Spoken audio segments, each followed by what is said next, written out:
General, great to see you today. Thanks for finding time to talk with us. Hey, thank you so much for the privilege. General, we recently had the NATO summit in Washington, D.C. It was a big deal. What was your takeaway from it?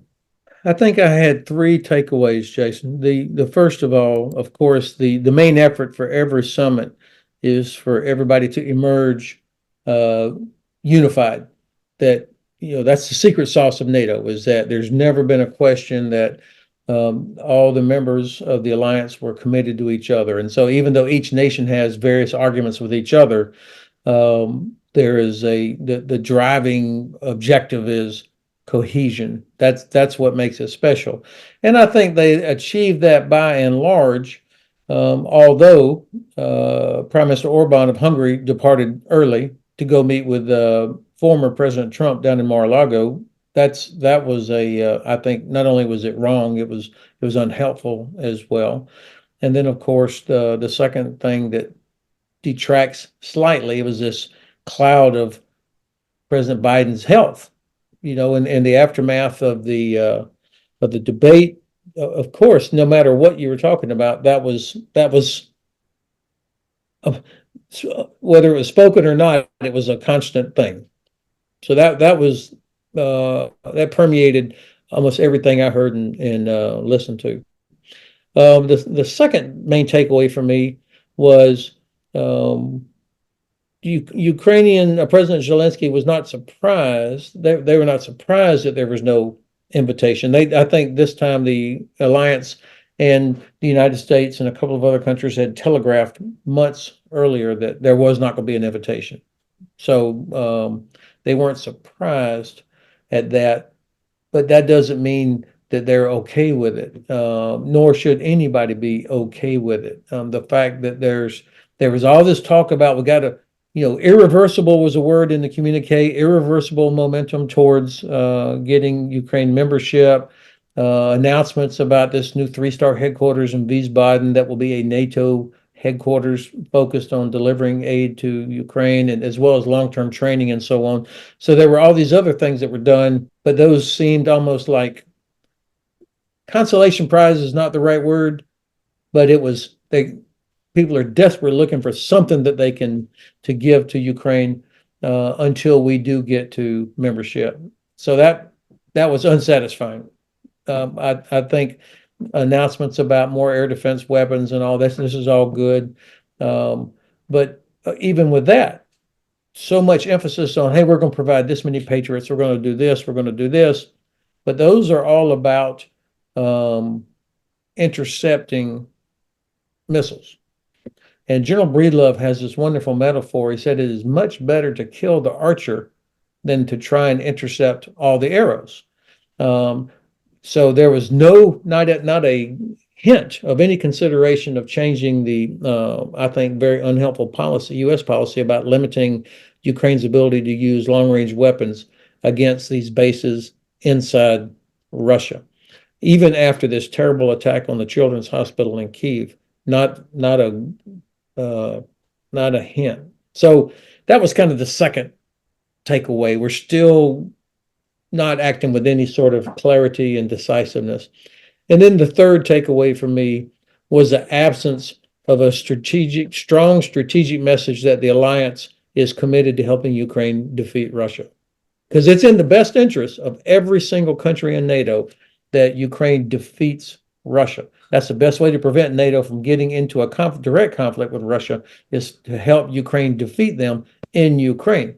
But there was no big kind of, statement of objective coming out of the alliance as there was after the Arcadia Conference in 1942, where Churchill and Roosevelt agreed Germany first, or in the Casablanca Conference of 1943, where Churchill and Roosevelt agreed unconditional. So nothing like that. So overall, it's better than nothing, but not historic in the way it could have been. So can I ask you a follow-up about that? You've talked a lot about why it's so important for Ukraine to have long-range weapons. Can you explain why those are so critical for Ukraine's defense? So the only advantage that the Russians have is mass. In terms of battlefield advantages, it's mass. They have tens of thousands of troops. They don't care how many casualties they suffer. The whole Russian operational style is to pound away at Ukrainian defenders, and then attempt to drown the defenders in Russian corpses. So that's been the way they fought back during World War II. I mean, it was try to overwhelm, not with precision, but with mass. And so now that we're into the third year of the large-scale operation, the 11th year of the war itself, two whole cohorts, if you will, of Russian leaders and soldiers have been killed, wounded, or are gone. So this third sort of cohort or wave of Russian troops are not well trained. There are hardly any NCOs, sergeants, and that's not a critical part of their structure anyway, or experienced officers that can train. So in order to employ their advantage, they have to have headquarters to direct. They have to have a lot of artillery and rocket launchers with which to pound Ukrainian defenders. And then, of course, they have to have the logistics necessary, endless amounts of ammunition, and then all the water, fuel, and food necessary to feed these thousands of unlucky, untrained Russian troops.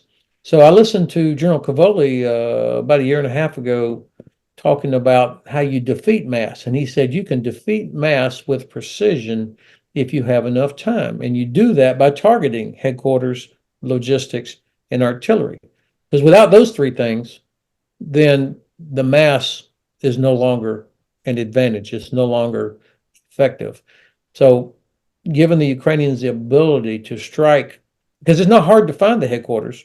I mean, you can find them. You can find artillery. It's hard to hide anything anymore. The Russian logistics depends on rail and then truck convoys, and so it's not hard to find that. You just got to be able to reach it. That's why this is so important. So Ukraine now does have a lot of long-range weapons. Going forward, though, are they able to use them in the way that is appropriate, or are there still limitations being put on the Ukrainians? There are still limitations. The administration did finally say that they could use them. They could go across the border to hit Russian formations that are directly attacking, for example, or north of Kyiv, for example.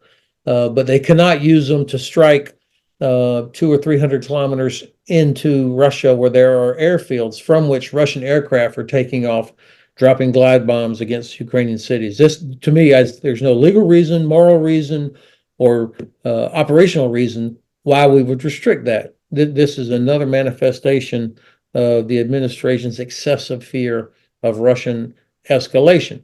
So they're not able to hit rail yards that might be 200 or 300 kilometers inside Russia, or headquarters that are necessary for making decisions about where this Russian mass goes. So it really, whoever concocted this policy, not only does it make no sense from a military standpoint, it also reveals again there is no strategy. There is no strategic objective that we're trying to accomplish. And you can't develop good policy if you don't have an objective. The whole purpose of policy is to do the things to help you achieve the objective.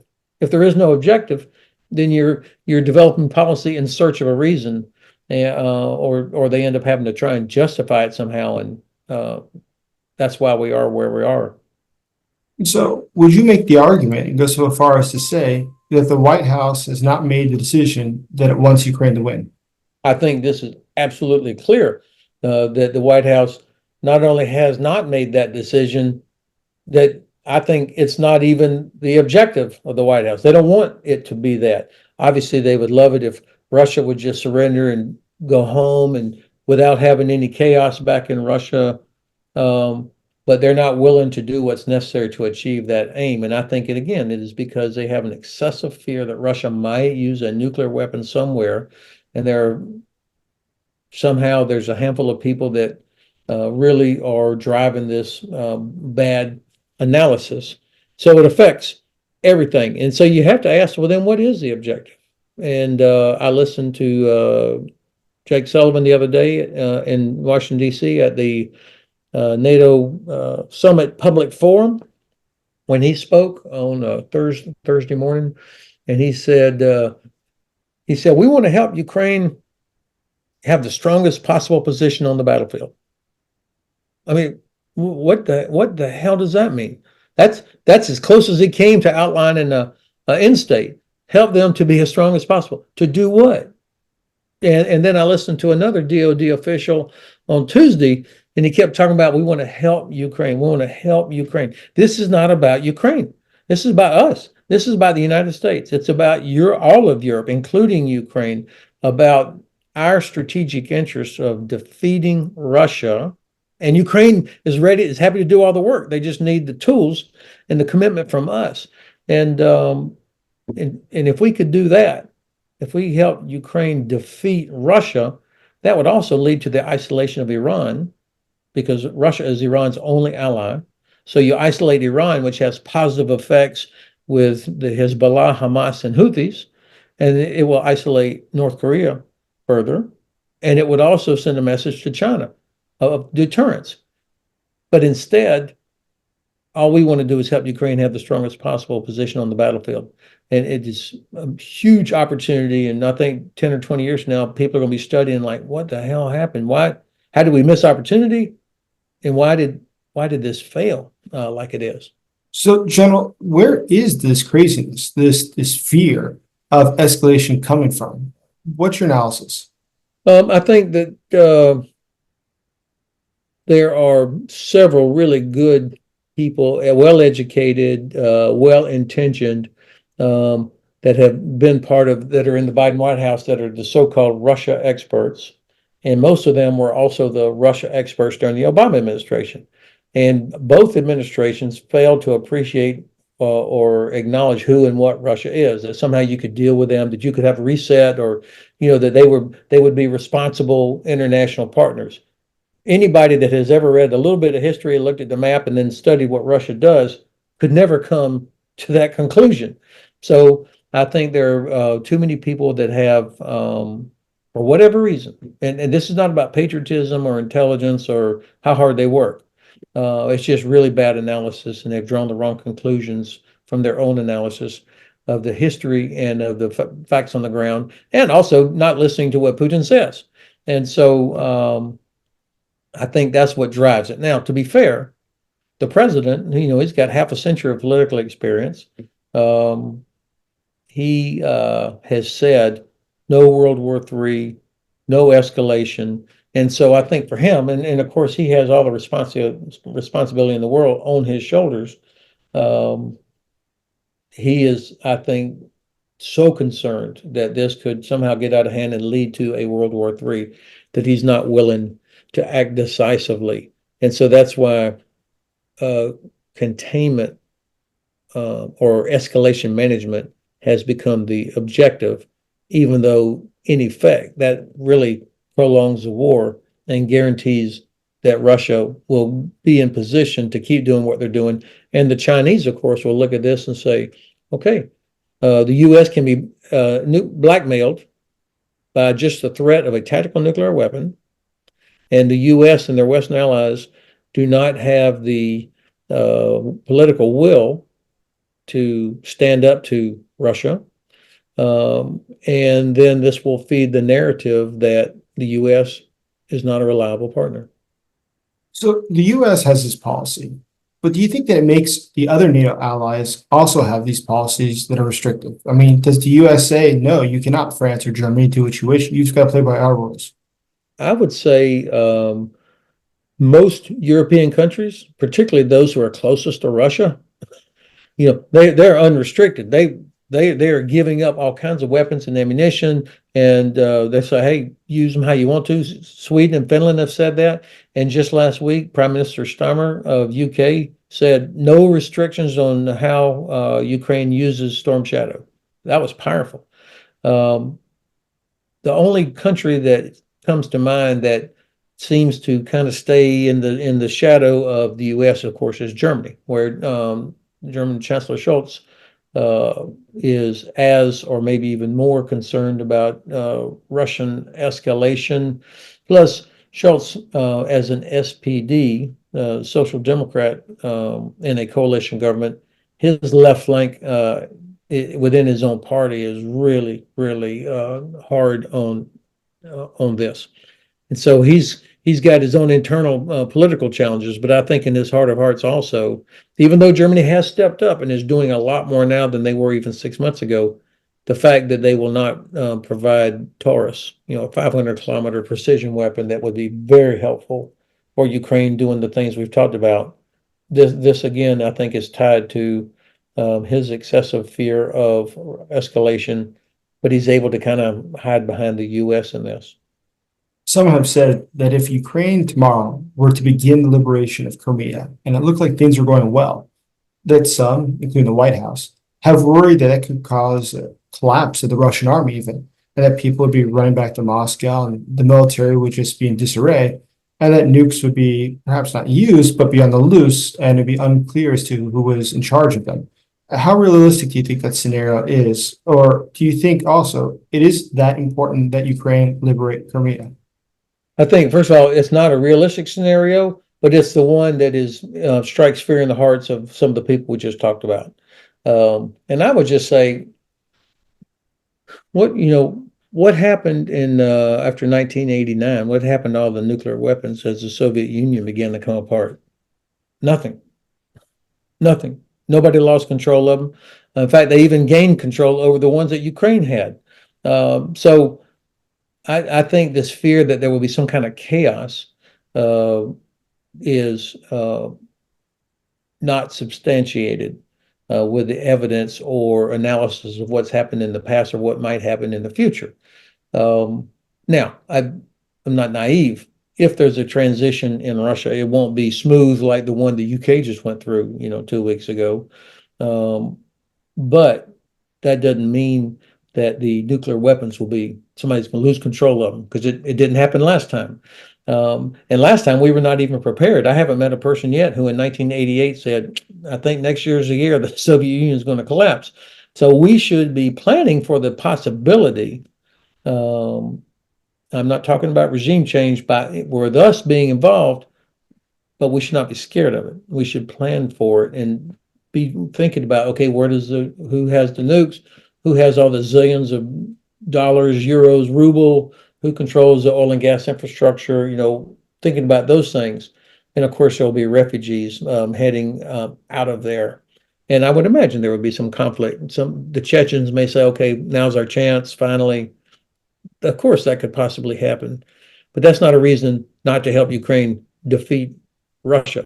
I think that I still believe that Crimea is the decisive terrain of this war, because that's what makes Ukraine special or Russia. So why Catherine the Great seized it back at the end of the 18th century, because whoever controls Crimea is able to dominate the Black Sea. And so I don't think, though, that this is the kind of thing that would cause Russia, when they realize they're about to lose it, and they will lose it, that they're going to start using nuclear weapons. Because I would ask, okay, use them how? I mean, where are they going to use nuclear weapons? Why are we so convinced why are they so convinced that certain things, other than an obvious assault on the motherland, okay, why are we so convinced that they start to lose, they'll use nuclear weapon? They didn't use them 2 years ago, when Ukrainians were having enormous success and liberating Kyiv, liberating Kherson, pushing the Russians back, and it was only our hesitation that kept the Ukrainians from going further. There was nobody used nuclear weapons. The Black Sea Fleet is being forced out of Sevastopol now, even as we speak, by a combination of drones, Storm Shadow, special forces, and sabotage. No nuclear weapons. Most of the Black Sea Fleet has either been destroyed or run away. 500,000 soldiers have been killed or wounded. No nuclear weapons. So I think this is all self-deterrence. General, that was fantastic. Thank you. And thank you for your service. Thanks. I always enjoyed talking with you, Jason.